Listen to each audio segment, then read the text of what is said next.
Bonjour et bienvenue dans Région Sud Terre de Jeux. Aujourd'hui, nous sommes aux Ors pour le championnat de France de ski alpin élite et nous allons rencontrer l'organisatrice Laurence Legros. C'est parti!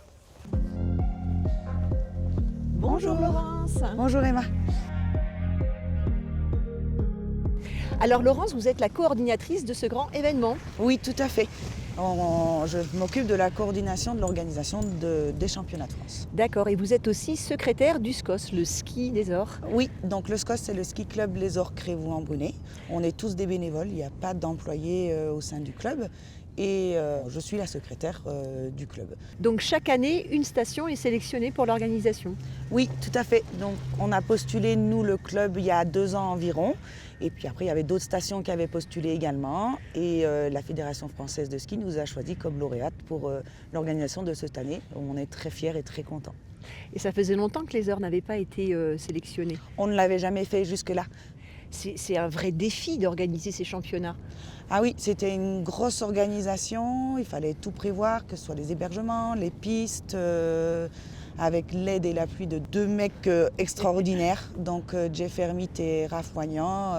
Sans eux, la piste, on ne pouvait pas la faire. Il fallait vraiment des grands techniciens pour savoir comment travailler la neige, comment la préparer à la perfection, et ils ont fait un job du tonnerre. Donc allons voir tout cela en images.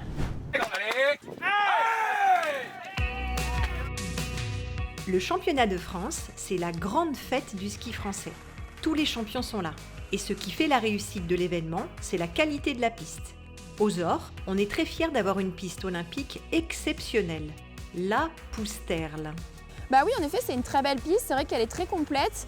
Il y a des beaux murs, des belles pentes, des mouvements de terrain aussi, des portions plates où il ne faut pas faire d'erreur avant ces portions pour conserver de la vitesse. Voilà, c'est assez tactique, technique et je pense que ça a fait un beau spectacle pour tout le monde. Organiser une telle compétition est un vrai challenge pour une station, car elle se prive de sa plus belle piste pour toute la saison. Dès les premières chutes de neige, les dameuses commencent à plaquer la neige au sol. Aujourd'hui, on le sait, sur les pistes de compétition, il nous faut un manteau neigeux suffisamment dur pour que la piste soit à la fois sélective, mais à la fois homogène pour tous les coureurs. Donc ça se prépare en tout début de saison, dès les premières chutes de neige.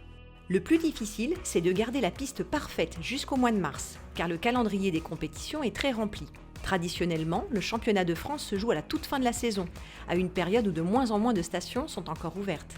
Pour la région Sud et son président, anticiper le réchauffement climatique est une réalité très concrète.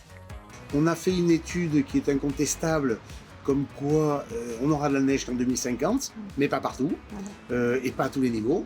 Donc on doit accompagner les stations qui continuent à se développer et les promouvoir, et parallèlement à ça, accompagner les autres stations dans une diversification économique, de façon à ce qu'ils puissent se passer de la neige, parce qu'il y en a qui n'en auront plus. Pour accompagner cette transformation, la région Sud a prévu un plan montagne de diversification touristique. Elle vient aussi en appui pour accueillir et développer les grands événements dans les Alpes du Sud. Ainsi, organiser un championnat de France est donc à la fois un défi et une belle publicité pour une station. C'est la preuve que la neige est encore au rendez-vous. Waouh, quel point de vue magnifique d'ici! Ah ouais, c'est juste magique. Moi, ça fait 18 ans que j'habite là et je me lasse jamais. Tout ce blanc là, waouh, c'est trop beau. C'est trop beau. Et alors d'ici, on peut voir la Pousterle. Alors oui, on voit le départ historique des Coupes d'Europe. Donc pour les Coupes d'Europe, on démarrait au-dessus de la piste là. Ils passaient là, ici devant, juste là derrière le resto d'altitude. Et après, ils descendent dans la Pousterle. On va aller voir un peu plus loin, comme ça on voit la piste. Très bien. Donc là, durant les épreuves, il y a donc 5 titres de champions qui sont décernés. Oui, tout à fait. Dans la discipline de descente, de super G, de super combiné qui mélange une manche de super G et une manche de slalom géant et de slalom spécial. Ouais, le point de vue est magnifique aussi d'ici. On voit la vallée, toute la vallée. Ah oui, on a un point de vue franchement à 360 avec toutes les montagnes autour, c'est juste trop beau quoi. Et d'ailleurs, tous les champions français étaient ici. Oui, on a la chance qu'ils jouent tous le jeu, ils sont tous là. Donc on en avait certains qui finissaient leur carrière, dont Tessa Worley, Coralie Frassombé, Nastasia Noens, Johan Claret qui va bientôt venir.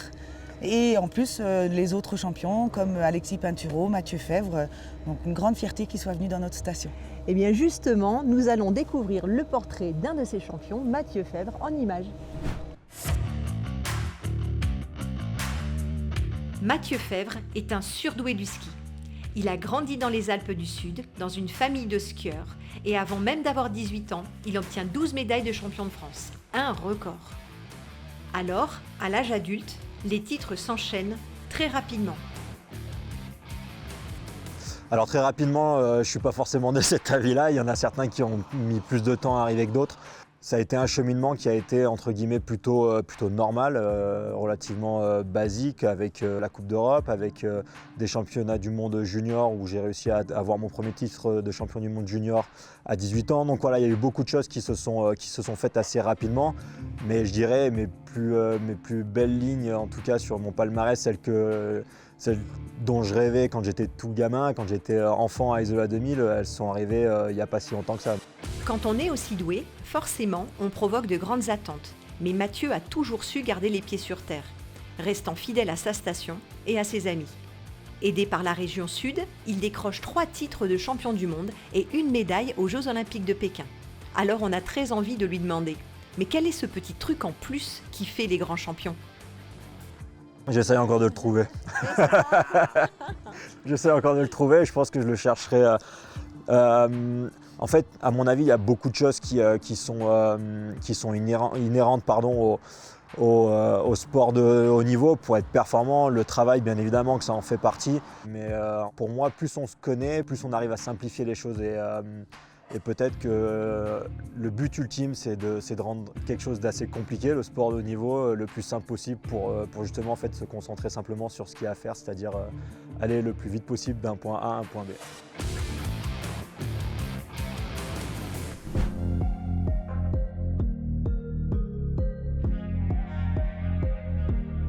Donc on l'a vu avec Mathieu Fèvre, le ski français est une grande famille. Et d'ailleurs, on a pu voir votre fille sur les pistes. Oui, tout à fait. Elle a fait les championnats de France. Donc elle a fait le Super G, le géant et le slalom. Et elle est notamment vice-championne de France de géant. Donc c'est beaucoup d'émotions. Oui, énormément d'émotions parce que la vie d'un sportif de haut niveau, c'est très difficile. Ça passe par des blessures, ça passe par des déceptions. C'est énormément de travail, énormément d'investissement. Ma fille a 21 ans, mais elle n'a pas eu une vie d'ado comme tout le monde. Elle s'entraîne toute l'année, donc elle sort très peu. Et avoir une belle réussite comme ça, ça fait toujours vraiment du bien. Et qu'est-ce qu'on est fier par rapport à tous les sacrifices qu'elle fait. Et oui, c'est cela. Et effectivement, c'est la famille aussi qui encadre tout cela, qui permet aussi à ces jeunes d'aller au plus haut niveau. Oui, c'est vrai qu'il faut avoir sa famille autour parce que tout seul, ils n'y arrivent pas non plus. Même si tout son ski et toute sa victoire, c'est à elle qu'elle le doit. Mais d'avoir ses parents autour et sa famille et ses amis, c'est important pour son équilibre global. Alors justement, dans la grande famille du ski français, je vous propose de découvrir une toute nouvelle jeune athlète de 17 ans en handisport, Aurélie Richard. Nom, Richard. Prénom, Aurélie. Signe particulier, une joie de vivre extraordinaire et communicative. On pourrait ajouter qu'elle est née avec une agénésie, une absence d'avant-bras gauche, mais quand on lui en parle, cela semble presque un détail sans importance. Moi, je l'ai très bien vécu parce que j'ai un frère jumeau. Et du coup, on a tout fait ensemble et mes parents n'ont jamais fait de différence entre moi et mon frère qui a ses 2 bras. Et donc, ils n'ont jamais fait de différence et mes amis non plus. Donc, j'ai été très bien intégrée, sans handicap. Ils me considèrent comme une personne valide. Dans son petit village de Seillac, dans les Hautes-Alpes, elle s'entraîne avec les enfants valides et gagne très vite ses premières courses. Puis le championnat de France et des courses européennes. À 17 ans, pour sa première participation au championnat du monde, elle crée la surprise et décroche 2 médailles et le globe de cristal.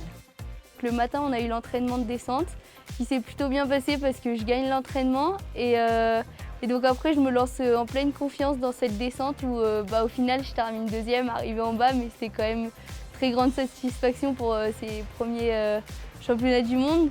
Et en voyant toute l'émulation qu'il y avait autour, c'était juste dingue et ça a amplifié encore mon sentiment de...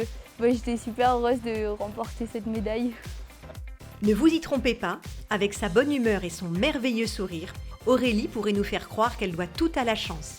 Mais c'est une vraie championne qui a pris goût à la victoire et qui n'a pas l'intention de s'arrêter là. Oui, oui, quand on gagne une fois, après on a tout le temps envie de repartir pour regagner encore.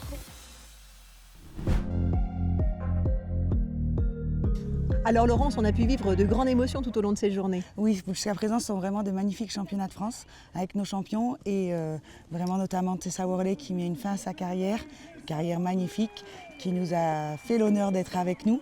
Et d'ailleurs, toutes celles qui ont couru avec elle, qui étaient déjà passées l'arrivée avant son arrivée, lui ont fait une haie d'honneur vraiment pour la remercier pour toute sa carrière. Donc on peut dire que ces championnats sont réussis. Oui, vraiment une grande réussite pour tout le monde.